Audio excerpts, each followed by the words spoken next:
Hi guys, तो आज की वीडियो में हम सिंजी फैमिली के एपिसोड नंबर 3 को देखने वाले हैं। तो कहानी का शुरुआत में हमें अराता दिखाया जाता है जो कि स्कूल जाने के लिए अपने रूम से बाहर निकलता है और तभी वहाँ पे कोतनो आती है और वो ना अराता को गुड मॉर्निंग बोलती है और बिना कुछ बोले ना चुपचाप वहाँ से चली जाती है। और अराता भी सोच रहा होता है कि उस दिन के बाद से ना कोतनो काफी ज्यादा वियर्ड सा व्यवहार कर रही है। और इसके बाद तभी वहाँ पे सेहा आ जाती है और सेहा को देखने के बाद ना अराता काफी ज्यादा हैरान हो जाता है और सेहा चांद करके बुलाती है। और तभी अराता को ना पास्ट की बात याद आता है जहाँ पे सेहा ने बताया था कि तुम मुझे सेहा चांद करके बुलाना, मुझे काफी ज्यादा क्यूट लगता है। और अराता ने उसको सेहा चांद करके बुलाता भी है। और इसके बाद तभी सेहा बोलती है कि क्या तुम कोतनो को लेकर परेशान हो। और अराता बोलता है कि ऐसी कोई भी बात नहीं है। और वो लोग और भी कुछ बात करते वहाँ पे, लेकिन उससे पहले वहाँ पे मिनामी आ जाती है। और मिनामी आने के बाद ना वहाँ पे अराता को ना सेनपाई करके बुलाने लगती है। और ये सुनने के बाद ना सेहा भी काफी ज्यादा हैरान हो जाती है। मिनामी बताती है कि अराता मेरी काफी ज्यादा मदद करता है, इस कारण मैं उसको सेनपाई करके बुलाती हूँ। और सेहा ना कुछ भी नहीं बोलती और चुपचाप वहाँ से जाने लगती है। और मिनामी भी ना उसके साथ चली जाती है। और अराता सोच रहा होता है कि भाई दिन की शुरुआत तो काफी ज्यादा खतरनाक हुई है। और इसके बाद स्कूल में अराता अपने क्लास में जा रहा था, लेकिन तभी वो लाला को देखता है और वो ना वहाँ पे एकदम शर्मा सा जाता है। और तभी वहाँ पे ओका आती है और वो बोलते हैं कि तुम्हें ना एक बार उससे बात करना चाहिए। तभी अराता बोलता है कि बट उसका तो एक बॉयफ्रेंड है। और ओका बोलते हैं कि इसका मतलब तो यही है ना कि तुमने उससे बात भी नहीं किया, उससे पहले तुम रिजेक्ट हो गए। बट तभी वहाँ पे ओका के फ्रेंड्स आ जाते हैं और ओका ना और भी ज्यादा कुछ बोलने वाली होती है, बट वो ना चुपचाप वहाँ से चली जाती है इसके बाद। और अराता सोच रहा होता है कि सच में ओका लड़कियों के बीच में काफी ज्यादा पॉपुलर है, मतलब कि स्कूल में। और यहाँ पे ना उसका व्यवहार भी काफी ज्यादा डिफरेंट होता है, बट घर पे तो काफी ज्यादा गुस्से में रहती है हर वक्त पे। और इसके बाद तभी ओका के फ्रेंड्स ना अराता के बारे में बात करने लगते हैं कि सच में वो तो काफी ज्यादा हैंडसम है और तुम तो काफी लकी हो कि तुम्हारा इतना स्मार्ट भाई है। और तभी ओका बोलने लगते हैं कि तुम लोग अराता को जैसा सोच रहे हो वैसा वो है नहीं, मतलब कि उसको लड़कियों से अच्छे तरीके से बात करना नहीं आता। और वो ना वहाँ पे अराता की ना काफी ज्यादा बुराई कर रहे थे और बुराई करते करते ना अचानक से ना उसके कुछ तारीफ भी करने लगती है और वो काफी ज्यादा वहाँ पे ब्लश भी करने लगी थी भाई, लिटरली। और तभी ओका की फ्रेंड बोलती है कि आखिर तुम ब्लश क्यों कर रही हो। और ओका बोलते है कि मैं ब्लश थोड़ी ना करी, यहाँ पे काफी ज्यादा गर्मी है। और इसके बाद वो ना तुरंत वहाँ से चली जाती है। और इसके अगले सीन में ना वो सभी लोग अम्यूजमेंट पार्क में आए थे और वहाँ पे आने के बाद ना सभी लोग काफी ज्यादा खुश थे। और तभी मिनामी और ओका ना टेडी बियर के साथ खेलने के लिए चली जाती है। और तभी बांदरी बोलती है कि तुम दोनों याद रखना हम यहाँ पे कोतनो का बर्थडे सेलिब्रेट करने के लिए आए हैं। बट ओका और मिनामी ना बिल्कुल भी रिस्पॉन्स ही नहीं कर रहे थे, वो दोनों अपनी मस्ती में लगे हुए थे। और बांदरी को भी समझ में आ जाता है और वो बोलती है कि मैं तुम्हारे लिए खाना लेके आती हूँ, मतलब कुछ खाने के लिए लेके आती हूँ। और वो अपने साथ ना अराता को भी लेके जाती है। और इसके बाद फाइनली वो लोग कुछ ड्रिंक और साथ ही स्नैक्स लेके जाते हैं, बट वहाँ पे ना कोई भी होता ही नहीं है। और बांदरी बोलने लगता है कि मैंने बोला था उन्हें थोड़ी देर वेट करने के लिए, बट कोई भी रुका ही नहीं। और इसके बाद अराता ना कॉल मिला के भी देखता है, बट कॉल भी कोई पिक नहीं करता। और इसके बाद तभी बांदरी बोलते हैं कि अच्छा ठीक है, तो हम दोनों ना इसको एक डेट की तरह सेलिब्रेट करते हैं। और ये सुन के अराता काफी ज्यादा हैरान हो जाता है और बांदरी ना उसको खींच के ले जाती है। लेकिन तभी अराता बोलते है कि हमें ये खा तो लेना चाहिए। और लिटरली भाई वो दोनों ना पूरा खत्म कर लेते हैं। एक तरह से अराता ही वो सब कुछ खाता है और उसका पेट भी काफी ज्यादा भर गया था अभी तो। और बांदरी ना काफी ज्यादा बकवास करते जा रही थी और साथ ही वो ना अराता के कुछ ज्यादा क्लोज आ गई थी। और अराता बोलते भी है कि मैं तुम्हारा भाई हूँ, तुम्हें पता है ना, और तुम इतने ज्यादा क्लोज मेरे मत आओ। और बांदरी की बॉडी जब अराता में टच हो रही थी ना, उस टाइम वो काफी ज्यादा ब्लश कर रहा था, बट वो इसके बारे में एक तरह से खुल के बोल भी नहीं सकता था। और लिटरली बांदरी ये बोल भी देती है कि तुम इसलिए ब्लश कर रहे हो ना क्योंकि मेरा एक बॉडी पार्ट तुम्हारे हाथ से टच हो रहा है। और अराता बोलता है कि तुम पागल वागल हो क्या, आखिरकार ये कैसी बातें कर रही हो, और ये शायद तुम्हें थोड़े बड़े भी लग रहे होंगे, और साथ ही अभी हम दोनों वर्जिन भी है। और भाई अभी तो एकदम अराता एकदम भाई ब्लश करने लगा था, अभी खत्म हो गया था। और वो बोलता है कि तू एकदम पागल वागल है क्या भाई। और वो बोलती भी कि मैं तो बस मजाक कर रही थी तुम्हारे साथ।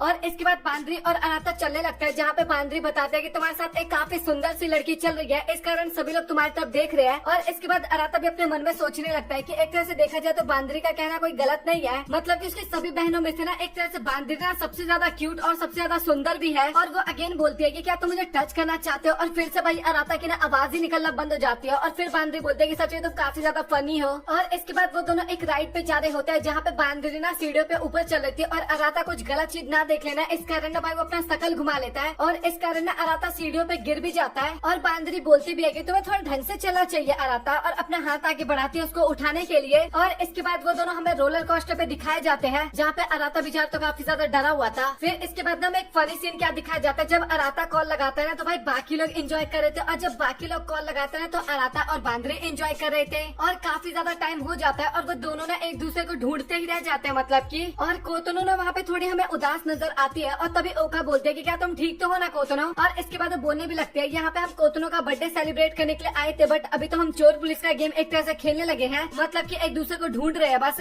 और इसके बाद वो लोग डिसाइड करते हैं कि ढूंढने का काम ना हम बाद में करेंगे, अभी हम थोड़ा और एंजॉय कर लेते हैं। और इस बात पे ना कोतनो मान जाते हैं, मतलब कि काफी ज्यादा खुश हो जाती है और बांदरी और अराता ने भी ना काफी ज्यादा एंजॉय कर लिया था। और इसके बाद वो दोनों भी एक जगह पे बैठे होते हैं और बांदरी बोलती है कि आखिरकार उन लोगों का क्या हुआ। और अराता बताता है कि मैं कॉल मिलाने की तो कोशिश कर रहा हूँ बट कोई कॉल पिक नहीं कर रहा। और इसके बाद बांदरी बोलते है कि मुझे तो काफी तेज भूख लगा है। और इसके बाद वो ना कुछ खाने के लिए निकालती है और वो अराता से भी पूछती है बट अराता की हालत काफी ज्यादा खराब हो गई थी, इस कारण वो तो मना कर देता है। और जब बांदरी उसको खा रही थी ना तो उसको तो काफी ज्यादा अच्छा लगता है और अराता अपने मन में सोच रहा था कि ये यार हरकतें करते टाइम कितनी ज्यादा क्यूट लगती है। और इसके बाद अराता बोलता है कि डैड ने जो हमें न्यूज दिया था उसके बारे में तुम क्या सोचती हो। और बांदरी बोलती है कि मैं तो काफी ज्यादा हैरान हो गई थी वो सुनने के बाद। और इसके बाद तभी बांदरी बोलते है कि तुम्हें मुझे कुछ बताना है क्या, क्योंकि तुम काफी ज्यादा उदास लग रहे हो। और अराता सोच रहा होता है कि मैं इसको नहीं बता सकता उन चीजों के बारे में जो कि अभी लास्ट एपिसोड में हमें देखने को मिला था। और इसके बाद बोलने लगता है कि मैं नहीं चाहता कि हम में से कोई भी अलग हो, क्योंकि अभी सभी को पता लग गया कि वो भाई बहन नहीं है। और बांदरी बोलती है कि सच में तुम्हारी सोच काफी ज्यादा अच्छी है और इसीलिए तुम मुझे इतने ज्यादा क्यूट लगते हो। और उस टाइम पे वो अराता के ना बाल सहला रही थी और सेम इसी तरीके से ना बचपन में भी किया करती थी। और इसके बाद बांदरी ना वही पुरानी बातें करने लगते है कि मैं अभी तक वो सारी बातें नहीं भूल पाई हूँ कि तुम कैसे हरकतें क्या करते थे तुम सभी। और इसके बाद हमें थोड़ी पास्ट की झलकियां भी दिखाई जाती है और अराता भी मन में सोच रहा था कि सच में तुम काफी बढ़िया बड़ी बहन हो। और वो दोनों इसी तरीके से बात कर रहे थे बट तभी अचानक से एक लड़की ना भाग के जा रही थी बट उसका मोजीतो जो होता है वो नीचे गिर जाता है, मतलब कि पैर स्लिप होता है और वो गिरने वाला होता है बांदरी के ऊपर। आप मोजीतो बोले या फिर कुछ भी बोलो भाई, मुझे नहीं पता क्या ये। और तभी बीच में अराता आ जाता है और वो सारा ड्रिंक ना अराता के ऊपर गिर जाता है और वो बच्ची ना अराता से इसके बाद माफी मांगने लगती है। और अराता बोलता है कि तुम फिक्र करने की जरूरत नहीं, बस तुम ठीक हो ना। और वो बच्ची बोलते है कि हाँ मैं ठीक हूँ और धन्यवाद बोल के ना वो वहाँ से चली जाती है। और इसके बाद बांदरी भी ना उसके कपड़े साफ करने लगती है और बोलते है कि आखिरकार तुम्हें कैसी हरकतें करते रहते हो अराता। और अराता भी बोलता है कि मैं बस तुम्हें प्रोटेक्ट कर रहा था, मैं तुम्हारा छोटा भाई हूँ और मैं हमेशा तुम्हें प्रोटेक्ट करते रहूंगा। और ये सुनने के बाद ना बांदरी भी वहाँ पे काफी ज्यादा इमोशनल हो जाती है। और इसके बाद बच्ची और मम्मी गुड बाय बोल के ना वहाँ से जाने लगती है। और बांदरी भी सोच रही होती है कि सच में अराता तुम काफी जल्दी बड़े हो गए। और इसके बाद फाइनली बाकी लोग भी वहाँ पे आ जाते हैं और अभी सब लोग मिल गए थे और सभी लोग वहाँ पे पूछने लगता है कि अराता तुम भीग कैसे गए। और केवल कोतोनो ही बोलते है कि अराता तुम ठीक तो हो ना। और अराता भी बताता है कि हाँ मैं एकदम ठीक हूँ। और इसके बाद वो लोग डिसाइड करता है कि और भी थोड़ा बहुत राइड पे घूमेंगे। और इसके बाद तभी बांदरी अराता को बोलती है कि क्या मैं तुम्हारा हैंड होल्ड कर लूं। और अराता बोलता है कि बट किस लिए। और तभी बांदरी बोलती है क्योंकि मैं तुम्हारी बड़ी बहन हूँ। और उसका हाथ पकड़ के भागने लगती है। और इसके बाद वो लोग एक मूवी देख के आए थे और वो ना एक प्रिंसेस वाली मूवी थी जहाँ पे ना दोनों एक्टिंग करने लगते हैं, मतलब कि मिनामी और साथ ही ओका एक्टिंग करने लगते हैं। और अभी रात भी हो गई थी एक तरह से। और इसके बाद तभी अराता बोलता है कि मुझे ना वॉशरूम जाना है और साथ ही शियोन भी बोलता है कि मुझे भी जाना है। और इसके बाद कोतोनो भी बोलते हैं कि मुझे भी जाना है और वो तीनों वहाँ से वॉशरूम जाने लगते हैं। और इसके बाद फाइनली सेहा ने ना कोतोनो के बारे में ना बता दिया था बाकी लोगों को कि उसने अराता को फिर से कन्फेस किया था। और ये सुनने के बाद बाकी लोग काफी ज्यादा हैरान हो जाते हैं और बोलते हैं कि तुम सच तो बोल रही हो ना। और सेहा बोलते हैं कि हाँ मैंने इसके बारे में अराता से भी कंफर्म किया था। और बाकी लोग भी काफी ज्यादा हैरान हो गए थे कि आखिरकार कोतोनो कैसे कर सकते हैं, मतलब कि एक लड़के के साथ कैसे नहा सकती है। और तभी सेहा बोलते हैं कि तुम लोगों को फिक्र करने की जरूरत नहीं, क्योंकि अराता सच में उतना बेकार इंसान भी नहीं है, मैंने इसको एक तरह से वेरीफाई भी किया था। और ओका बोलते हैं कि आखिरकार ये वेरीफाई का क्या मतलब है, मुझे कुछ समझ में नहीं आया। और सेहा बताते हैं कि मैं भी ना अराता के काफी ज्यादा क्लोज जाने की कोशिश की थी और मैं चेक करना चाहती थी कि उसका हार्ट बीट तेज होता है या फिर नहीं होता, बट ऐसा कुछ भी नहीं हुआ। और ये सुनने के बाद बांदरी भी काफी ज्यादा हैरान हो जाती है और सोचती है कि आखिरकार अराता कैसे अपने आप को कंट्रोल कर पाया। बट वहाँ पे ओका तो कुछ ज्यादा गलत समझ रही थी, मतलब कि सोच रहे थे कि यार तुम दोनों क्या कर रहे हो, मतलब कि एक बाथरूम में नहा रहा है उसके साथ और एक उसके क्लोज आने की कोशिश कर रहा है। और इसके बाद सेहा बताते हैं कि मैंने शॉर्ट तरीके में तुम लोगों को बता दिया और मैं तुम सभी से रिक्वेस्ट करूंगी इसके बारे में ना कोतोनो को कोई भी मत बताना।